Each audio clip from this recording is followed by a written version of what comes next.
27. In yesteryear, time passes in a slur of good days and bad days. On good days, I wake up feeling rested, determined, optimistic, confident I can win over the world, and so I move through the hours as the best possible version of myself, the most obedient wife, the most loving mother. When Maeve appears in my doorway, I'm already wide awake and smiling, arms outstretched. Good morning, darling. Together, we pick out my outfit for the day. The same gray, stained catastrophe of a dress as yesterday. Fabulous. And then I limp outside to retrieve the stupid fucking eggs from the stupid fucking chickens. At this point, I usually need to pause to have a quick, hard sob before I wipe the tears off my face and say, "Hello, ladies." Then I help make breakfast.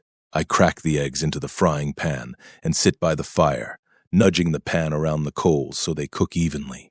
When I bring the pan to the table and set it down proudly, showcasing my perfectly scrambled eggs, no one is impressed. No one even says thank you. But I don't mind. Of course I don't mind. A good wife never minds. Instead, I think, with the blunt cerebral force of a spaceship hurtling through the atmosphere, how lucky am I, this life, such a blessing. On good days, I amaze myself at my own bravery. I take on each new chore and assignment with the obedient pluck of a picture book pioneer woman. Ironing and sewing and mopping and wood tending and udder cleaning and potato peeling, la-di-da, what a life. I ignore the fact that our meals are tasteless and beige and usually consist of 2 or fewer food groups. I ignore about half the thoughts that pop into my head. Instead, I focus on being a tender mother and a cheerful wife. I never let them see me cry, especially not Maeve, whom I've nicknamed my little shadow, a metaphor that works on the visual level but falls flat on the auditory level. Shadows are quiet. Shadows trail behind you and never remind you that they're there.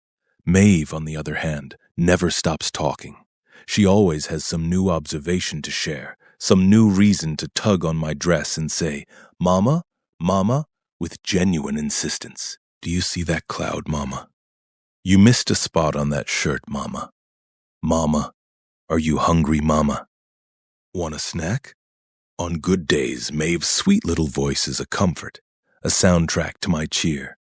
Together we say hello to all of it, the clouds and the sky and the fields and the trees, old Caleb and the boys and Mary, the cow and the chickens and the horse and the muck and the grime and the rain and the soot and the shit. On bad days, I don't wake up so much as I lie there, staring wordlessly up at the ceiling, while night bleeds away into morning.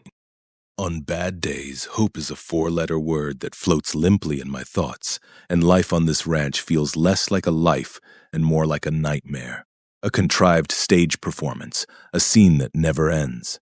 On bad days, my thoughts swirl in eddies of relentless panic. I have to leave. I cannot leave. I think he might kill me. I think I might kill him. I know someone is watching. I know no one is watching.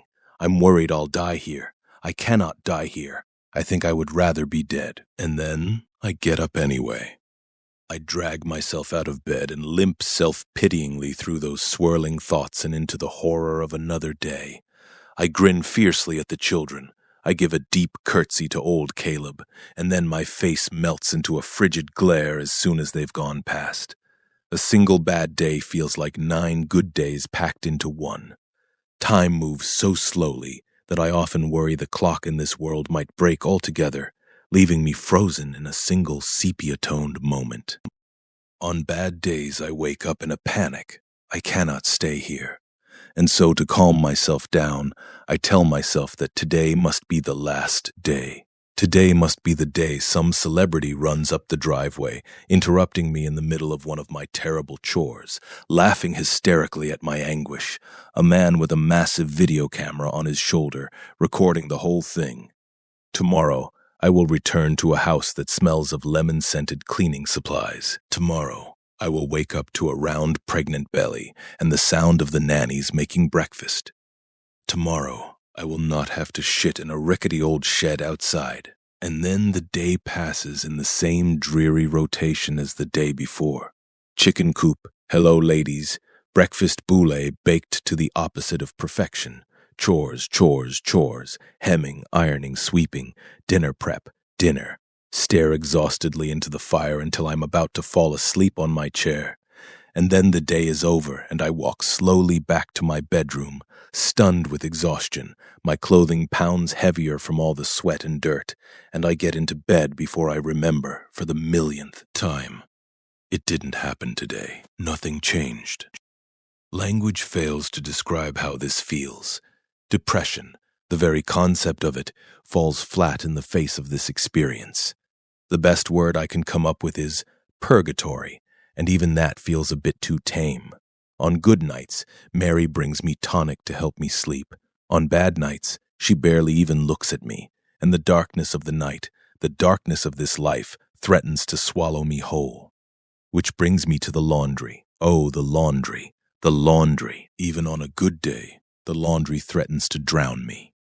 If a person had told me, before I ended up here, that the simple act of washing clothes could take you hours, that it could cause your fingers to crack and bleed from the cold, I would have laughed and said they must be doing something wrong. I would have said that I would find a way to do it in half the time, and do you know what? I would have been fucking wrong every few days. Good or bad, rain or shine or frigid goddamn cold in the early afternoon, Mary positions me outside in front of 3 large aluminum tins of water. She hands me a broom, one of her homemade bars of soap, and a pile of laundry large enough to defy the senses. The soap is made with lye. My fingers begin to sizzle within minutes of use. First, I drop the laundry into the first tin, and then I scrub, scrub, scrub, sizzle, sizzle, sizzle, and then I use the broom to lift the hulking pile of soaked clothes into the next tin to wash the soap off. If I didn't hate the clothing here enough before, I hate it doubly now. And so I have to sit all afternoon long and scrub, scrub, scrub, until my fingers become so burned and numb that they lose the ability to grip the washboard tightly, or until the clothes are clean. I have yet to finish the chore due to the latter reason. So far, it's always been the former. I am waging a daily battle against the inherent dirtiness of this farm, and I am losing. The worst part, besides the bleeding fingers and the freezing water and the screaming pain in my lower back and the blinding fury I feel within 15 minutes of getting started, is the location. By which I mean, the spot by the front porch where I do the laundry allows me a perfect view of Caleb and the boys whenever they're working in the nearby fields, which means that I get to watch those fuckers in real time as they grow dirtier and dirtier throughout the day. I sit there and watch, with an outrage that froths and bubbles in all the ways that my sourdough starter now refuses to, as the boys wrestle one another to the ground, rolling around gleefully in the mud until their father picks them up by the scruffs of their collars and sets them back on their feet. The long dresses I wear are heavy and thick, poorly sewn and covered in stains.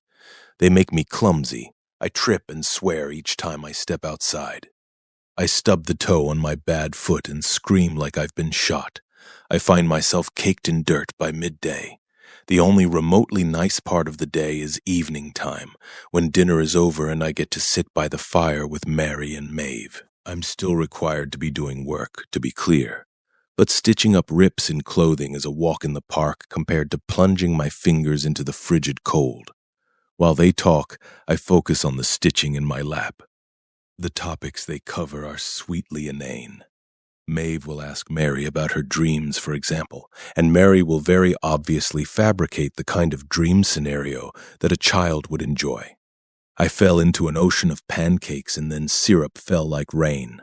When they reach the bounds of their own impossibly limited imaginations, they talk about chores and weather and barnyard animals. I can feel myself getting stupider by the day. Regardless, I stay silent. I sit in my chair and focus on my stitching, and try to take solace in the warmth of the fire. I think, but don't say. This life is an exercise in insanity. I'm being watched, I remind myself, on good days and bad days again and again.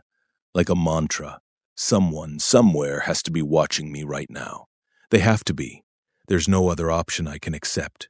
And whoever's watching me, I want them to see how helpless I am, how beautiful I can be, even in the ugliest possible situation. It's always the helpless and beautiful ones who are kidnapped, sure, but it's also the helpless and beautiful ones who are saved. 28. Now, Natty, my mother was saying, I know you have so much on your plate right now, with the farm and the little ones, so please tell me if this is too much to ask. But Abigail was saying she'd love to come visit with the kids for the weekend, and I thought, what a lovely idea. Oh, I said, what a surprise.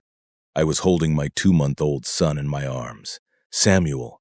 I'd been breastfeeding in the darkness in a barely furnished room when my mother called. It was technically Clementine's room. It was her mattress in the corner of the room, her books arranged in a neat little pile on the opposite wall. We kept forgetting to order the rest of the furniture. The princess bed frame, the matching pink bookshelf. They were floating in my laptop, waiting patiently in an online shopping cart. I just kept forgetting to purchase them. It was June, our second summer on the farm. On the other side of this great nation, Rena was living in New York City as a recent graduate. I knew this because I checked on her Instagram account daily. I saw every highly unattractive selfie she shared of herself, raccoon-eyed on the subway at 3 in the morning, surrounded by young men and women who always looked like they were mid-conversation and trying to ignore her. I knew she hadn't gotten a gig at McKinsey when she announced that she was working at some no-name mid-tier consulting firm that would require her to travel every other weekend.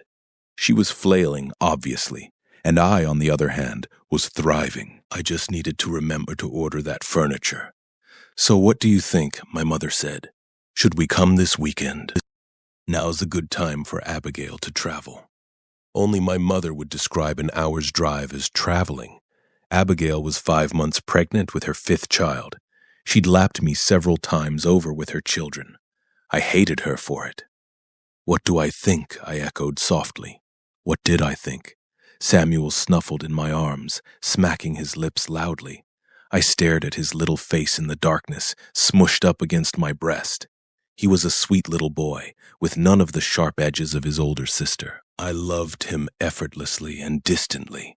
When I held him, it felt like I was waving at a relative from very far away.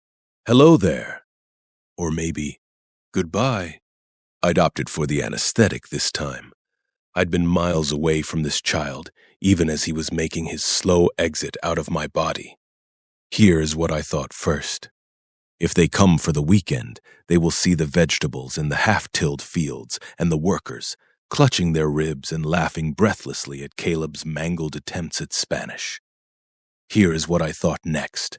If they come for the weekend, Mother can hold the baby.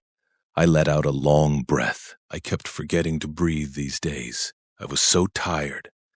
My son was so beautiful. I was so happy. Really, I was happy.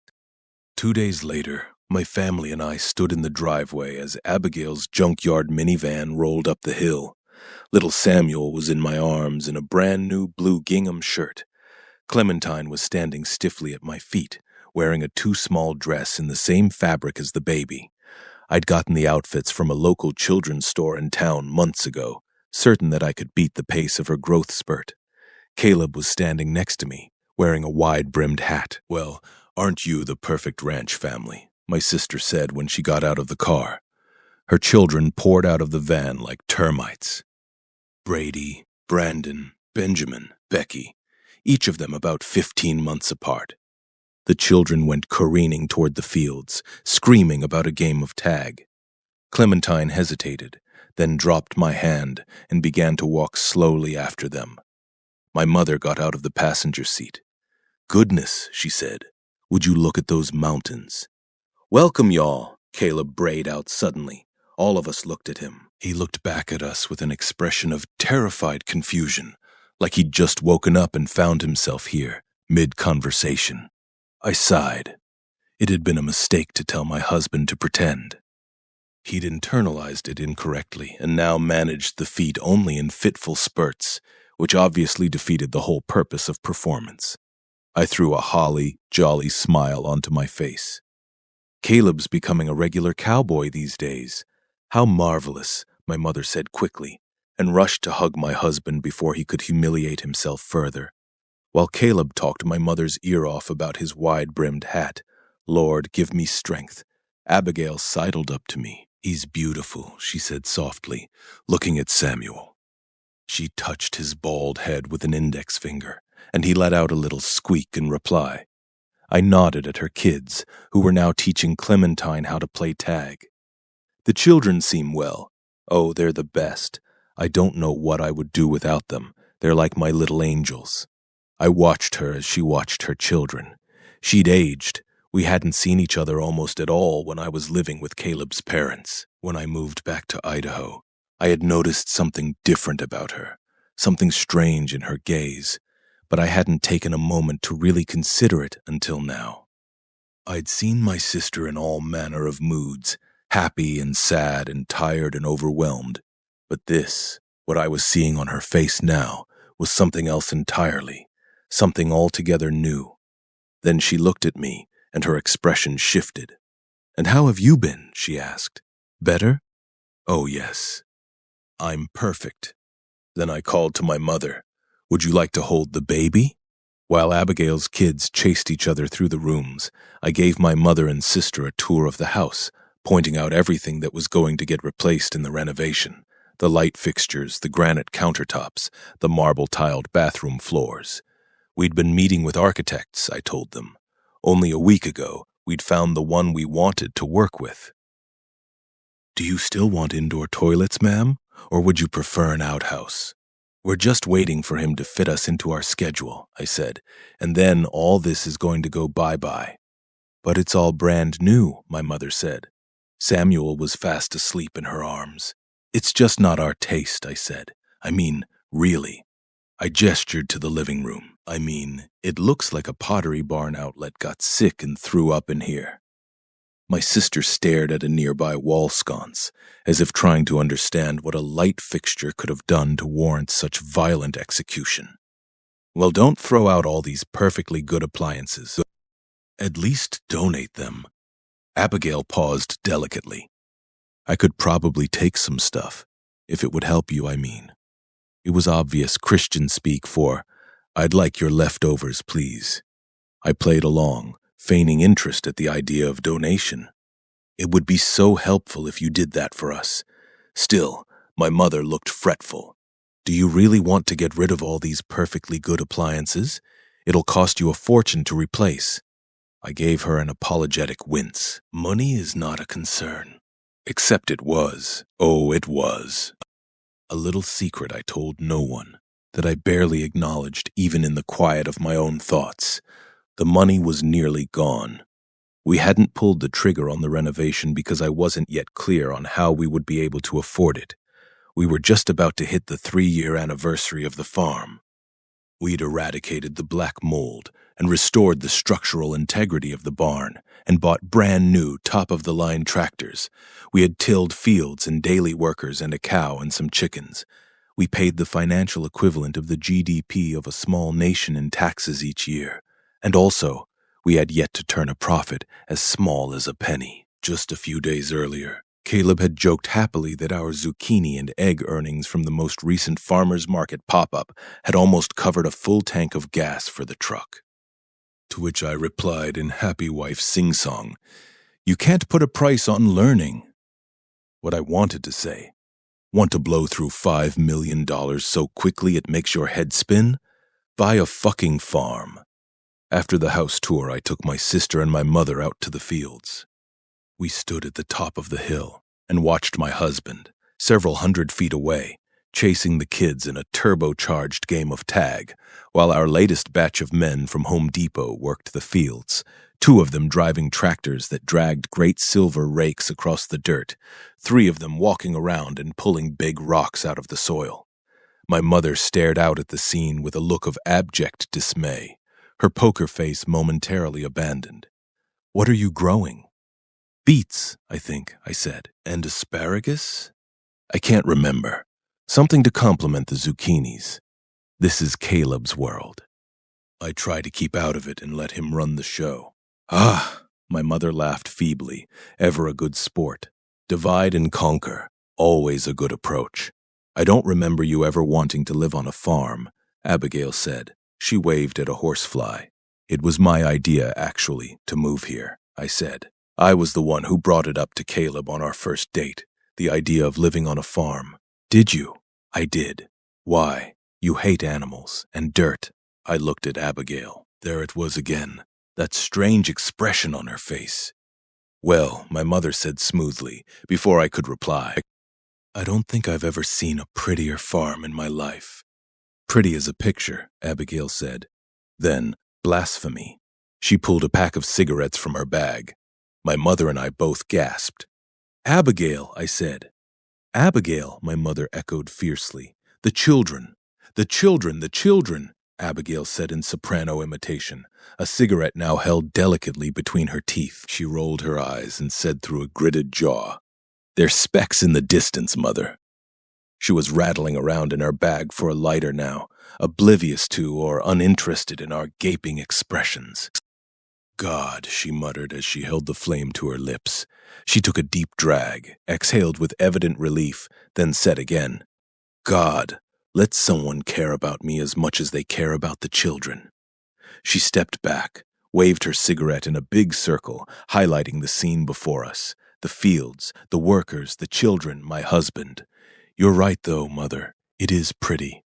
She cocked her head, narrowed her eyes pensively, took another drag, glanced back at me. But do you ever get sick of the smell, Natty? Do you ever get tired of breathing in so much shit? I stared at her in shock. What is wrong with you today? Abigail, my mother said, why don't you go back to the house and take a nap? Abigail didn't respond, just took another long drag, frowning at something in the distance. Smoke billowed around her words. I'm not tired. Well, I snapped, you look exhausted to me. She turned sharply to me. You know what? I am tired, Mother. Can you corral the children to nap when you come back inside? Before my mother could stutter out a response, she dropped the cigarette and pressed a cowboy boot heel into the grass, then turned and walked quickly back to the house. As soon as she was out of earshot, I hissed to my mother, What in the Lord's name has gotten into her? My mother gave me a skittish look. Let's just be charitable, shall we? The poor thing has had a hard time at home recently. She hasn't been sleeping well. She isn't herself. I rolled my eyes, then dropped to a crouch and rooted around in the high grass for Abigail's cigarette butt. That night we took the kids to a rodeo an hour away, farther into the mountains. It was a cool night, the kind of evening that felt like a postcard vision of the Wild West, all the reds and whites and blues dipped in shades of diesel-grade Americana, cerulean sky, fire truck clay dirt, divinely bright rodeo lights. The ice cream truck sold popsicles colored like flags. The rodeo clowns wore tasseled vests made of blue and white star fabric. We sat in the stands and watched teenage boys face down bulls the size of Abigail's minivan, their expressions streaked with morbid determination. When they ran and dipped and jabbed, they bared their teeth like little animals, their metal braces catching the stadium lights. Teenage girls sauntered through the bleachers in leggings, holding out Tupperware containers for donations to the troops overseas. Caleb bounced baby Samuel on his lap, pointing at the bull riders, whispering to our drooling, incoherent son, Someday that'll be you, pal. My sister kept glancing around at the men in the crowd, her gaze lingering on the bald spots, the muddy boots, the quiet belches, until finally she realized I was watching her and turned to face pointedly forward. The crowd roared in unison at the first sight of blood. Caleb bought all the children fried dough. My mother cried at the beginning when a 6-year-old sang the national anthem. Clementine cried at the end when she saw what happened to the bulls. We got dinner on the way home at a famous country fried steakhouse on the side of the highway. The waitress handed out plates loaded with sickly sweet dinner rolls and steak gone spongy with gravy. Abigail pushed butter-soaked veggies around on her plate, completely impervious to my glare. Across the table, Caleb was talking my mother's ear off about the forums. No, not one chat room, he explained patiently, but multiple. He used his fingers to tick them off as he went. He had his farming buddies, his homeschooling buddies, his intellectual buddies, and so forth. The manosphere, he called it. a phrase he'd mentioned in my presence before, which always sounded to me like an amusement park for grown men. "Welcome to Manosphere, where the men go." Manosphere, my mother repeated, in the same way Doug had done months earlier when he and Amelia had visited, like they were both learning to speak Italian. Amelia hadn't said anything at all. They were only stopping by for the night on their way to drop her off at a rehab clinic in Wyoming, and she had accordingly spent the whole dinner looking mournfully at her glass of Sauvignon Blanc, like she was spending a last evening with a lover before the war was on. Manosphere, Doug had said a second time, frowning slightly at the thought. Then he tapped Caleb's phone and said, "Show me." My mother, on the other hand, merely sat back in her chair in contemplation. When we got home, Caleb told us to relax in the living room. "You ladies spend time together," Caleb said, taking the baby from my arms. "I'll give the kids a bath." I frowned. All of them? At once? It seemed a bit unnatural. Abigail's oldest, Brady, was now 7 and seemed to play a bit rough, but Caleb waved my concern away and began corralling them down the hall. "Not the baby, though," I called after him. "Don't put the baby in the bath." "Duh," he called back. Meanwhile, Abigail was already pulling a bottle of urine-yellow Chardonnay out of her bag. "What about a glass of wine? Mama? Natalie?" "But you're pregnant," I said. "A thimble won't hurt me," she said, then filled a goblet-sized glass to the brim. I didn't say anything, just exchanged a glance with my mother while Abigail handed us our glasses and guided us over to the couch. I couldn't remember the last time I'd seen my mother have a glass of wine on an evening that had not been sanctioned as celebratory by the church. Now she took one without comment. "So," Abigail said finally, once we were seated, "there's something I want to tell you all." I sat down on the couch expectantly. The way my sister was sitting, with her hand resting on her pregnant stomach, I couldn't help but think, she looks so old, only 2 years older than me, not yet 30, but she could have been 45. Her forehead held 3 deep etchings that gave her a look of constant, parenthetical despair, and too many of her body parts had begun to swing at the smallest movement. Her arms, her breasts, her jowls, not fat, not yet at least, but deflated. That's what children in poverty do. Suck the collagen right out of you. "I'm leaving, Bryce," Abigail said. My mother sat back and clapped her hand to her chest as if she'd been shot. I, on the other hand, let out a little laugh because I honestly thought my sister was making a bad joke to lighten the mood from such a tense day. When her severe expression didn't break, though, I said, "You can't be serious." "Lord," my mother moaned, "Lord, help me." "I called a divorce lawyer," Abigail said. "I signed a retainer." I shook my head. "But how can you afford a lawyer?" Abigail frowned. "That's your first question? You and Bryce have no money. How can you afford to divorce him?" "I took out a loan, if you really want to know." "But how did you qualify for a loan?" "I tell you I'm getting a divorce and all you care about is the money? How about, 'I'm so sorry to hear this, Abigail'? How about, 'Why are you getting divorced, Abigail?'" I rolled my eyes.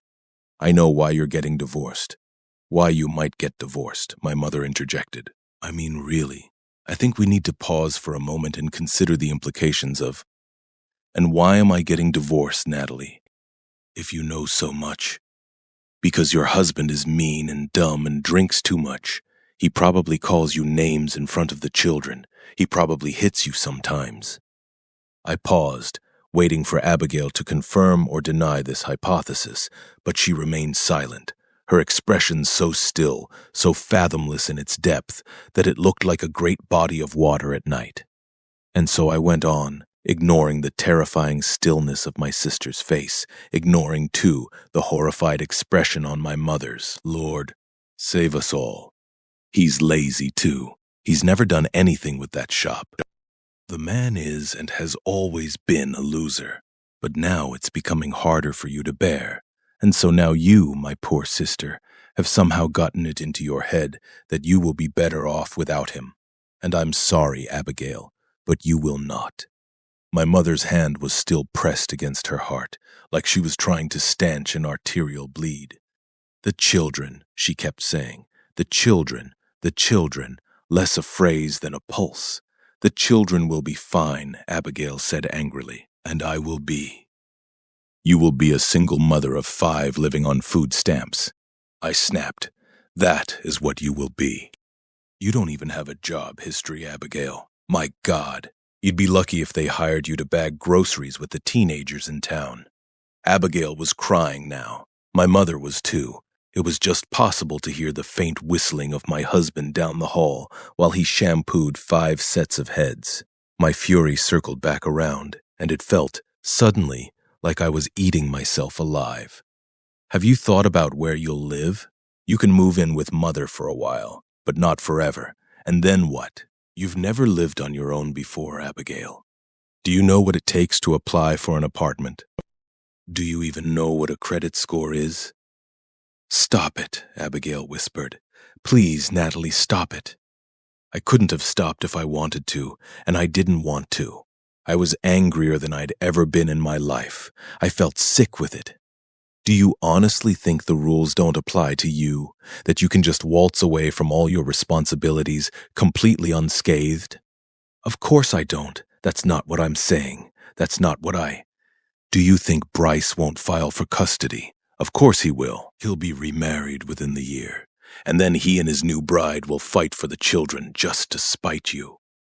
He'll say you're a cruel mother, a drunk, and the judge will agree with him. And before long, you'll be seeing your children every other Saturday. They won't even know you. What do I do? Abigail said suddenly. Oh my God, what do I do? She looked at my mother and me with such a blankly panicked expression that she seemed inhuman to me, like some animal that had wandered onto a highway. Stop it, I nearly hissed. Stop looking like that, so pathetic. But I was officially out of breath. My mother scooched over to Abigail on the couch. There. Oh, Abigail, honey, just take a deep breath. I breathed in sharply, and for a moment I was back in that hospital room, gasping in panic at my own irretrievable mistake. My heart constricted painfully, and I stood up. I'm going to check on the children. As I walked down the hallway, a memory surfaced, a stapled set of papers, handed to me a few days before my wedding. I can't do it, Mama, Abigail sobbed behind me. I can't do this for another 40 years. It's a basic prenuptial agreement, Doug had said. You're welcome to look it over with your lawyer. Of course you can do it, sweetie, my mother said. Of course you can. As if I'd ever spoken to a lawyer in my life. How? How can I keep going like this? Just sign here, here, and here. That's it, and then you're finished. You keep going because you have to. And then the same paperwork, the same conversation, 2 years later. A basic financial agreement. The children will be done with their bath soon. They can't see their mother in such a state, now can they? Caleb's name, and Caleb's name alone, will be on the deed for the ranch. A twinkle in Doug's eye as he explained this small asterisk to our original gentleman's agreement. I think I'm going to be sick. Of course, I had said calmly. I was going to suggest the same thing myself, though my hand shook uncontrollably when I signed my name on the final paper. There, darling, there. I reached the bathroom door, opened and shut it quickly behind me. Abigail's children were screeching and laughing, splashing each other in the tub, while Clementine sat naked next to Caleb on the side of the tub, watching her cousins with a quiet smile, her wet hair already washed and conditioned and combed back. The baby was in a bouncer by the toilet, running his fingers along the inside of the porcelain rim. The bathroom floor was slick with water. My husband, to whom every red cent of our fortune and every square inch of this ranch exclusively belonged, turned to me and whooped. Well, he said grandly, in his good old boy Western accent. Aren't you a sight for sore eyes, little lady? The children shrieked in delight. An impossible thing to imagine. What might happen if my husband ever paused and thought about the governing law of his own starry universe? His wife might as well have been a farm dog, for all the rights she had. Even the sweetest, stupidest man can grow cruel and cunning when he learns a thing like that. 29. Cold fronts coming through this afternoon. I look up in surprise. Old Caleb is standing a few feet away from the laundry tub. It's a big one, he says. Might even get some snow. Behind him, on the porch 20 feet away, Mary is beating the table rug over the railing. She pauses when she sees him standing before me. I'm sure she's thinking the same thing I am. He never talks to me if he can help it.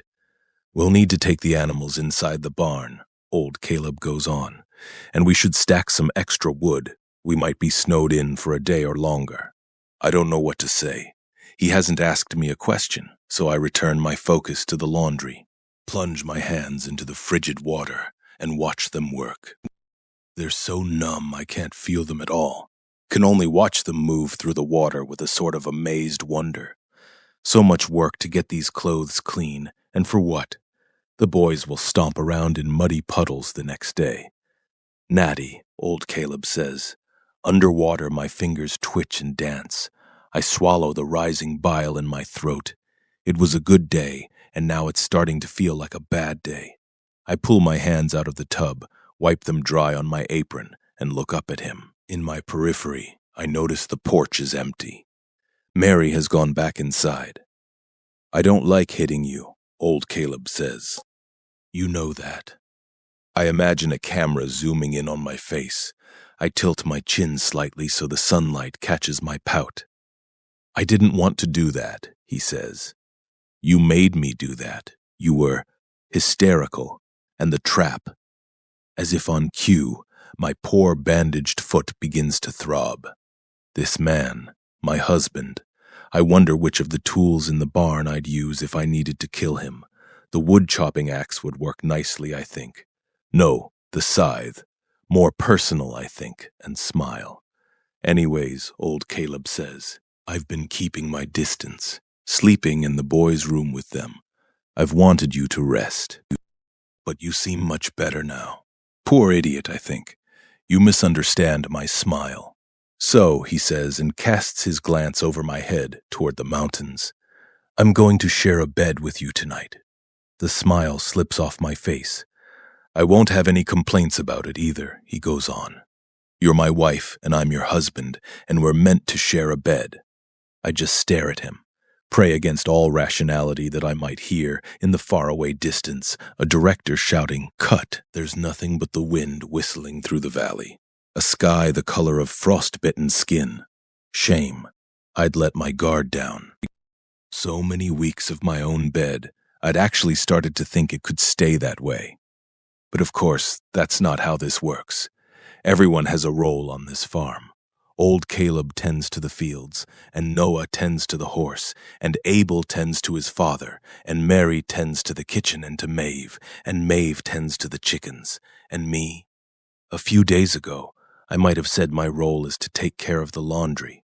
That is, of course, not correct. The laundry is an addendum, a footnote, a mid-afternoon side quest for a woman with too much time on her hands. This, right here, is my true role. To spread my legs when my husband demands, to have as many children as I can until my legs give out beneath me, and to feel nothing but gratitude on the hour of my death, to smile while the spirit hemorrhages out of me. Huh, it really is funny to think of how I all but begged Caleb, in our early years of marriage, to become the kind of man who is standing before me now. The opposite of a kindergarten teacher, a farmer, a cowboy, a patriarch, a man without a single soft edge. I craved it. I prayed for it. And what did the Lord do? He listened. He gave me what I wanted. He gave me a man. For the husband is the head of the wife, as Christ is the head of the church, his body, and is himself its savior. Old Caleb is looking at me expectantly. I feel like I'm sitting beneath a spotlight, like the whole world is waiting for me to speak. Can someone tell me my line? Yes, master. As you wish, master. Should I lift my skirts and bend over right here by the laundry, master? Would you like to come on my face or my tits, master? But that last joke doesn't work, does it? This man doesn't want to come anywhere, but deep, deep inside me, so that I may have, Lord, save me from this waking nightmare, a baby. Here, in this world. I wipe my wet hands against the fabric of my lap, then look up at him. Who are you really? Old Caleb shakes his head, looks up at the sky, looks back at me. I don't think I'm interested in playing this game today. A voice in my head echoing softly. America hates angry women. The Lord hates angry women. You hate angry women. Do not be an angry woman. Except I am angry. I am very, very angry. So angry that I can't keep myself from saying, "What do you want from me?" "I want you to behave like a mother and wife," old Caleb snaps, and suddenly I realize he's angry too. As angry as I am, it's a terrifying, thrilling realization. You could strike a match through the air between us and watch it catch flame. Well, I say, maybe I'm not interested in that anymore. Old Caleb raises a hand swiftly into the sky. I close my eyes. I'm so prepared for the thunderclap of pain that it takes me a moment to realize the moment has passed. I open my eyes, watch his hand push back his hair in agitation. He didn't hurt me again. He can always hurt me again. He will eventually hurt me again. A sob escapes me. I'm so tired of this place. Why am I here? You're here because this is where you want to be, he roars. Well, now I want to leave, I cry out. Now I want to go home. Go home then, Natalie. Go walk on home, wherever you think that is. See what good that brings you. He leans over and spits, then wipes his mouth with the back of his hand, stares past me at the mountains with a tight, working jaw. If I try to leave again, will you stop me? He's still looking past me when he says, "It won't be me that stops you, no." A chill runs through me. I am looking at my husband, this stranger, but I am thinking of the woods, and then the world beyond those woods. I can't imagine what they hold. That's not true, actually. The truth, the real truth is that sometimes out here on this ranch, I have this terrible feeling, like a loose electrical wire in my chest, that if I think hard enough for long enough, I will know exactly what is waiting for me on the other side of those woods, and the horror of this knowledge will eat me alive. Lord, God, save me. Wake me from this dream. The wind picks up, and a chill whips past the house. Old Caleb grabs his hat to keep it from flying away. I tuck my cheek against my shoulder to protect it from the stinging cold. He's right. A storm is coming. The clouds move quickly down the valley. 1 minute it's just me and old Caleb outside, a blue sky overhead, and the next minute the world has gone gray, and the wind is blowing my hair out of its braid, and the children are pouring out of the house like little weather vanes. The snow will be here in a minute, old Caleb says to me, raising his voice to be heard over the wind. Get the clothes inside. I look at the tub in indignation. But they're sopping wet. But he's already walking toward the pasture. I watch in amazement as the cow and the horse trot over to meet him by the pasture entrance, eager to be guided to the safety of the barn. Does every animal on this property have a better sense of the world's shifting currents than me? Then Maeve is by my side, tugging my arm. Clothes, Mama. I plunge my hands back into the freezing water, hauling the soaking pile of fabric out and wringing it as best as I can. Maeve holds her arms out, and I drop some of the clothing into her arms. A few pieces fall to the ground, immediately dirtying themselves, and I let out a cry of frustration. I pick them up and stuff them back into the pile. Together we run 2 loads of laundry into the house, setting up the clothing by the fire to dry. Around us, the other children are moving just as quickly, stacking wood and closing the barn up and shutting the kitchen windows and securing them with flimsy wooden latches. I've experienced storms on this land before. I know how powerful they are. In recent years, we even lost power a few times, but the generator always kicked in. Now I stare at the fire and remember that this is the only source of warmth we have. Get more wood, I shout at the children. My first true command in who knows how long, and an utterly useless one at that. They're already doing it. Not an hour later, hail pounds the roof like machine gun fire. It's late afternoon, but the sky is so dark it looks like the dead of night. Mary is cutting up chunks of bread and slathering them with butter. That will be our dinner tonight. I am sitting by the fire, Maeve resting in my lap. Across me, the boys sit, their legs splayed out in front of them to warm their feet. Abel mimics holding a rifle, pointing the imaginary trigger toward the roof. "Pow, pow, pow," he whispers. "Take that, you savages." Noah watches with rapture. Through his gaze, Abel's rifle seems so terribly real. As the storm pounds away at our little cabin, I close my eyes and imagine it. Cowboys and Indians, a great bloody battle for these rolling hills. Old Caleb scalped by some hardened warrior chief, the boys slain. The girls and I carried off to some faraway teepee with smoke spilling out the top. Taken hostage. That's how people would describe the ladies in those Western stories when we were growing up. Those poor, beautiful, dignified homestead women, taken hostage by the savages. It used to thrill me. Now I find it funny that no one ever acknowledged how those pioneer women were technically already hostages to begin with. Hours after dinner, the children are in their rooms and the hail has given way to a heavy, silent snow when old Caleb walks into the bedroom, leaving the door open behind him. I look at the open door. Don't you want to? He gives me a look. It'll be freezing in here in 3 minutes if we shut this door. Well then, I suppose the children will listen. I lie in our bed, the quilt pulled up to my chin, and watch as he takes off his cowboy hat and sets it on the bureau. He hesitates. Then he gives a little shake of the head, as if ridding himself of some terrible thought, and begins to undress. My mind skitters nervously left and right. I think of reality shows, of producer vans and scripted conversations, and my spirit tightens in my chest. What a silly fantasy.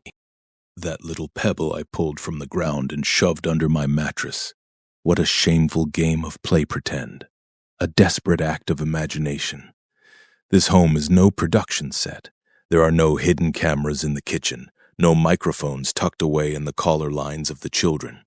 No one is coming to save me and take me home. If I needed any more evidence to prove this point, it is here, right now, in this room. Maybe a show might soon allow a man to hit a woman, might even allow her to walk right into the steel jaws of a trap, but we're not yet at the point where he could rape her. Though of course it can't be rape, what's happening here. There's no such thing as a husband raping his wife. His shirt's off now, his pants fall to his feet, and he kicks them to the corner. He takes off his underwear. This is my husband's body. There is the mole on his stomach. There is the leftward-leaning hang of his ball sack. I am biblically familiar with this alien body. I close my eyes and send off a quick prayer. Stay with me, Lord. Do not leave me in my hour of need. He reaches for my body beneath the blanket, hand on hip, turning me over, climbing across, opening me up.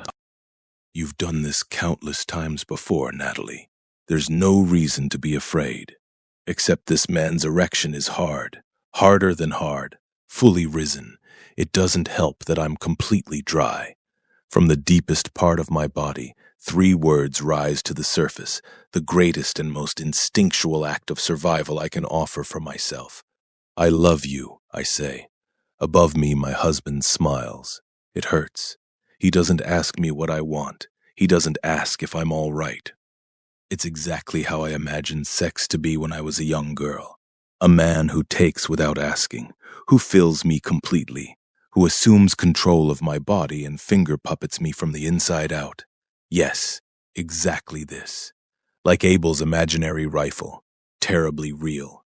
He grunts, pulls out of me, flips my body over, and re-enters from behind. I cry out. I feel like a barnyard animal, a pig rutting in the straw. But it's a relief to let the whites of my eyes travel wildly around the room, searching for some sort of visual comfort. The windows, the wall, this quilt. The pace of this, the steady thudding, my teeth rattle in my skull. I focus on the stitching beneath my fingers while prayers fly along the corridors of my mind. Though outwardly we are wasting away, yet inwardly we are being renewed day by day. For our light and momentary troubles are achieving for us an eternal glory that far outweighs them all. So we fix our eyes not on what is seen, but on what is unseen, since what is seen is temporary, but what is unseen is eternal. A pause, a single tap on my thigh, a manual instruction like I'm a trusty quarter horse. I lower my thigh. He pushes deeper. I gasp.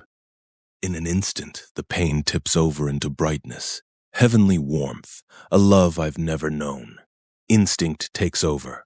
I find myself reaching toward it, arching my body in response, lifting my head in ecstatic prayer. How long, O Lord? How long will you hide your face from me? Consider and answer me, O Lord my God. Light up my eyes. And then he does. He answers my prayer. He speaks back to me. The room fills with light. I cry out in shock. Old Caleb keeps pushing, carrying my body closer and closer to his heavenly arms. It feels like choir music is echoing through my limbs. And I say, thank you. I say, oh God, my God. I say, yes, yes, yes, yes. Oh my God, my God. I say, yes. We are lying together, husband and wife, in the freezing dark. Old Caleb is snoring. I am wide awake, staring into the darkness, counting my breaths. When I reach 100, I sit up, throw back the covers, and get out of bed. I stand by the mattress for a moment, listening to his steady breathing to make sure my movement hasn't woken him up. He lets out a long, nasal snore. I tiptoe away from the bed, slip through the door, step out in the hallway, and close the door a few inches behind me. Then I walk quickly down the hallway and into the kitchen, where the fire is still working feebly. I add a log to the fire. The children have been sleeping for hours, hopefully. The house is quiet as death. Now that I'm alone, I'm buffeted by a strange, chilling calm. I've had a revelation. No, not a revelation. That would imply the realization is new, and it doesn't feel new. It feels like a truth I've known all my life. Like a childhood memory resurfacing after so many years of being lost to the annals of my mind. I'm under surveillance in this house, yes, but only by him. This, all of this, is a test. My maker wants to see what I am capable of. I sigh and wander wordlessly over to the kitchen sink, watch the snow falling onto the roof of the barn. It's gathering quickly. We'll get several feet overnight. Doubt your doubts before you doubt your faith, sweetheart. Sometimes the most obvious truths of our world are the ones that get buried most easily. Obviously, the Lord has put me here, on this homestead, with this family, and like all things he does, he brought me here with intention, with a plan. So much of my life was dedicated to broadcasting a vision of nostalgia, a better and more beautiful version of America, a celebration of the days of yore. Now the Lord wants me to feel the truth of my own message. He wants me to learn and listen and improve and submit and, well, I'm not sure exactly what the end goal is, but that's fine. He'll tell me when he's ready. In the darkness of the kitchen, I pray feverishly, whispering my gratitude. Then I bless myself and drop into a crouch. I hike my nightgown up and scrape as much of old Caleb out of me as I can. I make 2 promises to myself. First, I won't forget the Lord's message again. And second, I won't allow myself to get pregnant here. I'll do anything, Lord, please, anything but that. As I finger myself, my mother's voice echoes in my head, a gentle, loving song. A man may work from sun to sun, but a woman's work is never done, never done, never done.